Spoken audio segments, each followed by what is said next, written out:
हा अरे बापरे, असं कसं झालं? अडचण झाली रे, जाऊ का? सर पोलिसांवर जो हल्ला झाला हा उगाच सर मेडिकल स्टोअर वरून डायपर विपर काय लहान मुलांचं जॉन्सनचं घेतलेलं आहे, पुन्हा अंतरवालीमध्ये गेलेलं आहे. त्यांचं असं म्हणणं आहे की सरकार आम्हाला घाबरतंय, संचारबंदी लावतंय. मनोज जरांगेंची आरक्षण सोडून राजकीय भाषा सुरू झाली आहे, काय सांगा? पहिल्या दिवसापासून आम्ही एवढी भूमिका स्पष्ट केलेली की मराठा समाजाच्या बद्दलचे विषय असतील, मराठा आरक्षणाचे विषय असतील, मराठा समाजाच्या हिताचे विषय असतील, तर आम्ही सगळेचे सगळे एकत्र आहोत. म्हणजे आत्तापर्यंत मराठा समाजाच्या आरक्षणासाठी किंवा अन्य भूमिकेसाठी असंख्य लोकांनी आंदोलनं केली आहेत. मराठा क्रांती मोर्चा आहे, मराठा ठोक मोर्चा आहे, छत्रपती संभाजीराजेंनी असंख्य आंदोलनं आणि भूमिका घेतलेल्या आहेत आणि आता जरांगे पाटील घेत आहेत. म्हणजे काय, एक व्यक्ती म्हणजे मराठा समाज नाही, समजून घ्या. आणि आता जेव्हा आमच्या महायुती सरकारने 10% आरक्षण जाहीर केलेलं आहे आणि मग आता त्यांच्या सगळ्या सोयऱ्यांची मागणी आली, तर त्याच्याबद्दल सरकार आज ना तर उद्या निर्णय घेईल ना. पण माझं म्हणणं असं आहे की काही दिवसापासून त्यांचे जे जवळचे सहकारी जी माहिती देत आहेत की आता कालचे त्यांचे जे शिवबा संघटनेचे फार जवळचा सहकारी ज्यांनी कोपर्डी केसमध्ये पण त्यांच्याबरोबर होता, तर त्यांनी तर सांगितलेलं आहे की हे राष्ट्रवादी काँग्रेसच्या फार अतिशय म्हणजे राष्ट्रवादी म्हणजे शरद पवार गटाच्या लोकांच्या अतिशय जवळचे आहेत, स्थानिक आमदारांच्या अतिशय जवळचे आहेत, त्यांच्यावर त्यांच्या बैठका होतात. तर त्याबद्दल म्हणजे आता काय म्हणणं, राजकारण सोडून अगर जरांगे पाटलींनी भूमिका घेतली तर आम्ही सगळेजण त्यांच्या बरोबर समाजाच्या बरोबर आहोत, एक लक्षात घ्या. पण आता हे सरकार घाबरलं, आम्ही सागरला येणं फार लांबची गोष्ट आहे, फार लांबची गोष्ट आहे.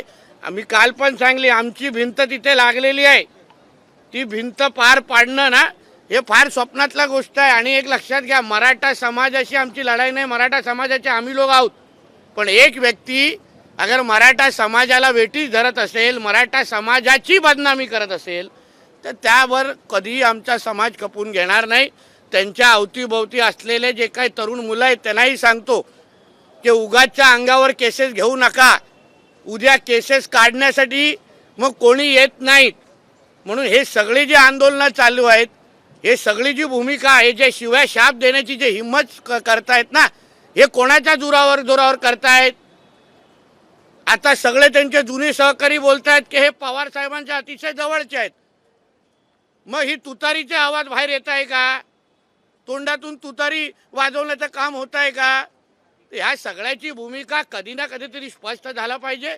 मराठा समाजाबरोबर आमचं महायुतीचं सरकार आहे, ओबीसी समाजाबरोबर आहे, धनगर समाजाबरोबर आहे, हिंदू समाजातल्या प्रत्येक जातीबरोबर आमचं महायुतीचं सरकार आहे. संजय राऊत म्हणतायत की देवेंद्र फडणवीस म्हणाले बोलवता धनी कोण, तर देवेंद्र फडणवीस यांच्या आजूबाजूला बसणार आहेत म्हणजे मुख्यमंत्री आणि दुसरे उपमुख्यमंत्री अजित पवार बोलवता धनी नाहीत का, असा सवाल त्यांनी उपस्थित केला. संजय राजाराम राऊतला सांगेन, रात्रीची अगर 90 थोडी उतरली असेल तर तुम्ही रात्री बेरात्री आणि कालपासून कोणाकोणाला फोन हे संजय राजाराम राऊत लावत होते ना, ह्याचे जरा कॉल रेकॉर्ड बघायला पाहिजे.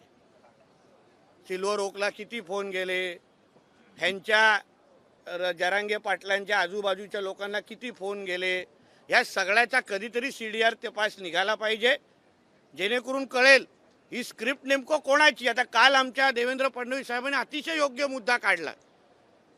जरांगे पाटील फक्त देवेंद्र फडणवीसांवरच कशाला टीका करतात, आणि जी भाषा जी टीका शरद पवार गटातले लोक सातत्याने मुद्दे काढून फडणवीस साहेबांवर बोलतायत, जी भाषा उद्धव ठाकरे सातत्याने भाषणाच्या माध्यमातून करतायत, तीच भाषा जरांगे पाटील करतायत, सेम टू सेम. म्हणजे कॉपी अँड पेस्ट केलंय की काय भाषण. म्हणजे स्क्रिप्टचा फॅक्स किंवा स्क्रिप्टचा ईमेल किंवा व्हॉट्सॲप आता कुठून येतोय हे आता लोकांना कळायला लागलेलं ना स्पष्ट.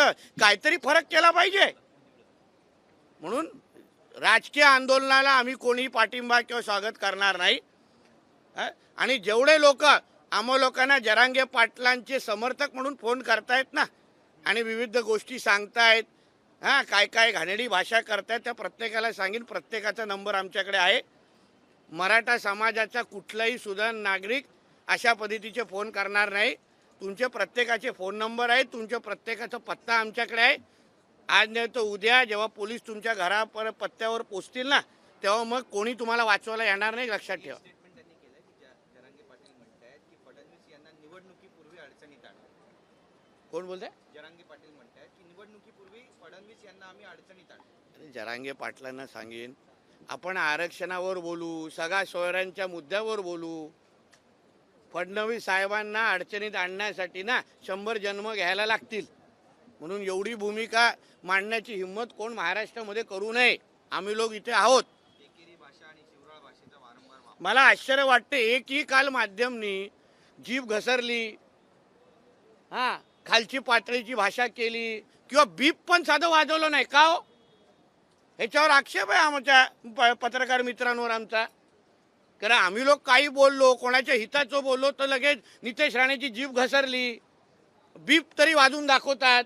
काल तो उठसूट आमच्या म्हणजे एका माजी मुख्यमंत्र्याला, एका आत्ताच्या उपमुख्यमंत्र्याला, एका सन्मानित नेत्याला शिव्या दिला जात आहेत, साधा बीप पण वाजवला नाही कुठल्याही चॅनलने. म्हणून उगाच तर फडणवीस साहेबांवर सातत्याने अरे तोच माणूस उद्या कोर्टात अगर आपला आरक्षणाची केस जेव्हा जाईल ना, फडणवीस साहेबच तिथला मोठ्यातला मोठा तज्ज्ञ वकील उभं करून आपली बाजू लावून धरणार आहेत, जी 2014 ते 19 मध्ये केली. पण नंतर त्या आलेल्या नालायक उद्धव ठाकरेला जमलं नाही ते. पण आता फडणवीस साहेबच आपली लिगल बाजू तिथे लावून धरणार आहे. हे मराठा समाजाने लक्षात ठेवावं. सर, पोलिसांवर जी दगडफेक झाली, हा मी आता काय वेगळं बोललो की काय? आतापासून समोरच उभे होता तुम्ही. सर, ते पोलिसांवर जो हल्ला झाला त्यामध्ये हा तुम्हाला पाहून पुन्हा ते अरे बापरे, असं कसं झालं? अडचण झाली रे, जाऊ का? सर, पोलिसांवर जो हल्ला झाला, हा उगाच सर पोलीस मेडिकल स्टोअर वरून डायपर विपर काय लहान मुलांचं जॉन्सनचं. सर, पोलिसांवर जो हल्ला झाला त्यामागे जरांगे पाटील यांचा हात असल्याचा त्यांचे सहकारी आता आरोप करू लागले. कारण का जे सहकारी त्या क्षणावेळी अंतराळी सराटीमध्ये होते, त्या आंदोलनामध्ये होते, ते अगर खरंच बोलत असतील तर त्यांची नार्को टेस्ट करा ना सगळ्यांची. जरांगे पाटलांची पण नार्को टेस्ट करा, खरं कळेल ना. उगाच आमच्या पोलिसांची बदनामी त्या निमित्ताने जी झाली की पोलिसांनी चुकीचा लाठीचार्ज केला, पोलिसांवर अपशब्द म्हणले गेले, तर या गोष्टीची कधी ना कधीतरी चौकशी झाली पाहिजे, माहिती बाहेर आली पाहिजे. सरकारकडून जी विकास कामं आहेत ती उद्घाटन करण्यात सरकारचा वेळकाढूपणा होत आहे.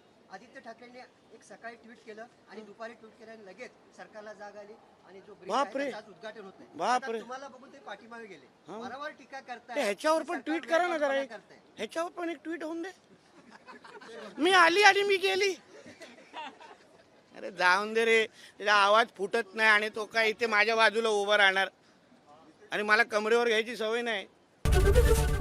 एबीपी माझा, उघडा डोळे बघा नीट.